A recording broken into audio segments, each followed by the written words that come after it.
రిమాండ్కు తరలించే సమయంలో తీవ్ర నేర ప్రవృత్తి ఉన్నవారికి మాత్రమే సంఖ్యలు వెయ్యాలని రైతులు, విద్యార్థులు, చిన్న నేరస్తులకు సంఖ్యలు వెయ్యరాదని ఐజీ సత్యనారాయణ ఉమ్మడి మహబూబ్నగర్ జిల్లా పోలీసు అధికారులకు సూచించారు.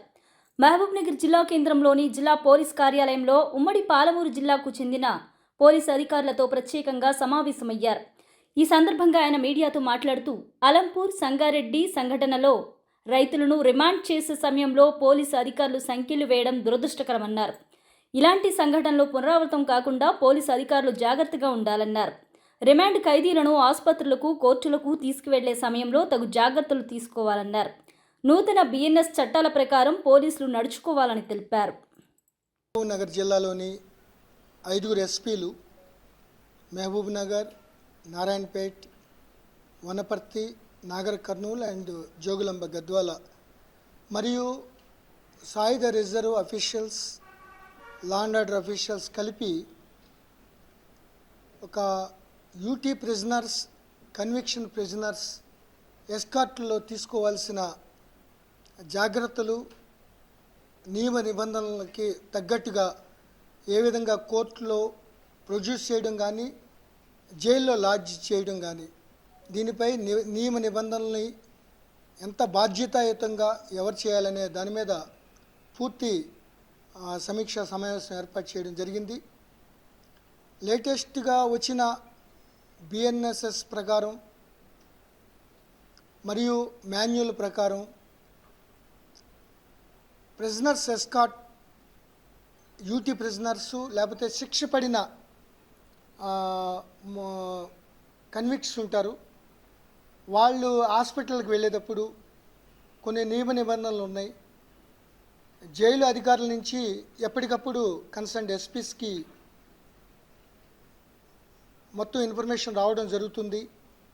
అతని యొక్క కన్విక్ట్ యొక్క హిస్టరీని బట్టి, అతని యొక్క బిహేవియర్ని బట్టి ఏమైనా సూసైడల్ టెండెన్సీ ఉందా, ఏమైనా అటాకింగ్ ఉందా, previous history of heinous crimes ఉందా అనే దాని మీద వాళ్ళ యొక్క సమాచారం పొందుపరుస్తారు.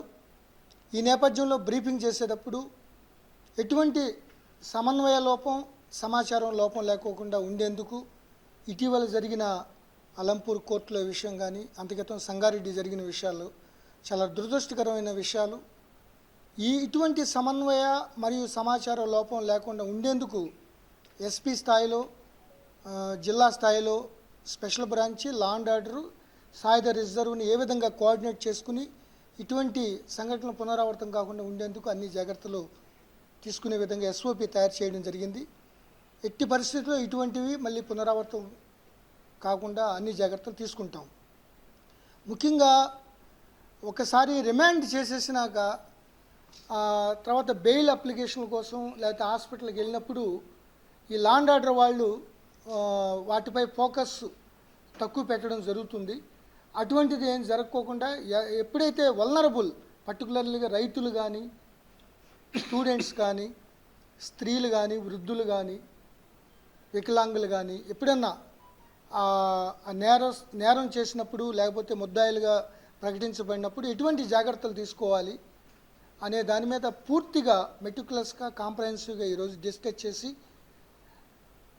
ఒకవేళ హ్యాండ్ కప్ ఎవరన్నా వేయాల్సిన పరిస్థితి వస్తే ఎయిదర్ జ్యుడిషియల్ మేజిస్ట్రేట్ యొక్క పర్మిషన్తో కానీ, ఒకవేళ చట్ట ప్రకారం బిఎన్ఎస్ఎస్ 43(3) ప్రకారం ఎవరైతే టెర్రరిస్టులు, నక్సలైట్లు, లేకపోతే ప్రీవియస్ హిస్టరీ ఉన్న అటాక్ చేసేవాళ్ళు, లేకపోతే ఎదురు తిరిగేవాళ్ళు, సూసైడల్ టెండెన్సీ ఉన్నవాళ్ళు ఎవరైతే వేయాలో అటువంటప్పుడు బాధ్యతాయుతంగా ఎస్పీ స్థాయిలో ఆ పర్మిషన్ తీసుకునే విధంగా, ఎందుకంటే ఎట్లయినా రివ్యూ చేస్తారు ప్రతిరోజు యూటీ ప్రిజనర్స్ ఎవరెవరు ప్రొడ్యూస్ చేస్తున్నారో దానిపై శ్రద్ధ తీసుకునే విధంగా మేము ఈరోజు చర్చించడం జరిగింది.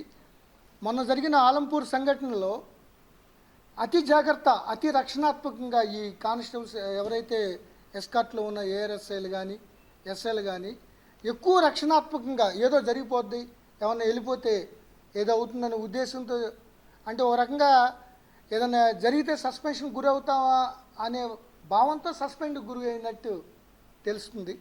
ఎందుకంటే వల్నరబుల్ పర్సన్స్ సున్నితమైన అంశాల్లో ఎట్టి పరిస్థితుల్లో హ్యాండ్ కప్స్ చేయకూడదు. అది దురదృష్టకరం. ఇటువంటి పునరావృతం కాకుండా పోలీస్ శాఖ చాలా గట్టి చర్యలు తీసుకుంటుంది.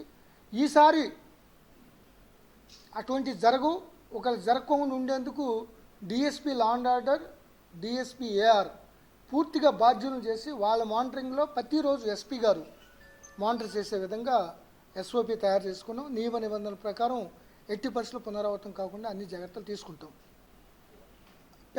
అది ఇథనాల్ ఫ్యాక్టరీ గురించి అన్ని పర్మిషన్లు ఉన్నాయండి. అది ఇండస్ట్రియల్ పర్మిషన్ ఉంది. పక్కన రైతులు కూడా సున్నితమైన అంశమే. సో ఓవరాల్గా అక్కడ మన అగ్రికల్చర్ కమిషన్ ప్లస్ మిగతా వాళ్ళు కూడా దాంట్లో రైతుల్ని కూడా కాన్ఫిడెన్స్లో తీసుకోవాలి. అక్కడ తీసుకుని దాని ప్రకారం ఒక పక్కన అది పర్మిషన్లు ఉన్నాయి, ఇవన్నీ కూడా చేసి దఫాలుగా కలెక్టర్ గారి ఆధ్వర్యంలో చర్చలు జరిగి ఫర్దర్గా ప్రొసీడ్ అవుతుంది. ఇన్వెస్టిగేషన్ ఆ రోజు ఎంతో సంయమనం పాటించారు పోలీసులు. సఫిషియెంట్ బందోబస్తు ఏర్పాటు చేయడం జరిగింది. ఆల్మోస్ట్ అలా about to complete there protest. ఎవరైతే రైతులు ప్రొటెస్ట్ చేస్తున్నారో చేసే సమయంలో కొంతమంది దాన్ని తిప్పేయడం, షెడ్ని ఆర్సన్ చేయడం, తద్వారా అప్పుడు యాక్షన్ తీసుకోవాల్సి రావడం జరిగింది. ఏదైనా ఈ రైతులు వాళ్ళు అక్కడ ఉన్న చుట్టుపక్కల పొల్యూషన్కి సంబంధించిన వ్యవహారం కాబట్టి పోలీసులు వితిన్ చట్ట ప్రకారమే చాలా జాగ్రత్తగా, బై ద సేమ్ టైం ఇటు చట్టం ఇటు అక్కడ ఉన్న రైతుల్ని వాళ్ళని కూడా కోఆర్డినేట్ చేసుకుని యాక్షన్ తీసుకుంటాం. దీంట్లో ఎవరి ఒత్తిడి లేదు. ఈ యొక్క హ్యాండ్ కప్స్ అనేది అసలు ఎవరికి పై ఆఫీసర్లకు కూడా మాకు కూడా తెలియదు. ఎందుకంటే అతను బెయిల్ కోసం వెళ్ళాడు. బెయిల్ కోసం వెళ్ళినప్పుడు అక్కడ లోకల్ ఎస్హెచ్ఓ మానిటర్ చేయకపోవడం వల్ల ఆ సమన్వయ లోపం జరిగింది. అతను కూడా కొద్దిగా అగ్రెసివ్గా ఎక్కువ మంది జనాలు వస్తున్నారని రక్షణాత్మకంగా కానిస్టేబుల్ చేశారు కాబట్టి డెఫినెట్గా we had to take action against them. ఆ రైతులు ఇటువంటి స్టూడెంట్స్, స్త్రీలు ఉన్నప్పుడు చాలా సంయమనంగాను జాగ్రత్తగాను మేము ప్రవర్తించాల్సిన అవసరం ఉంటుంది.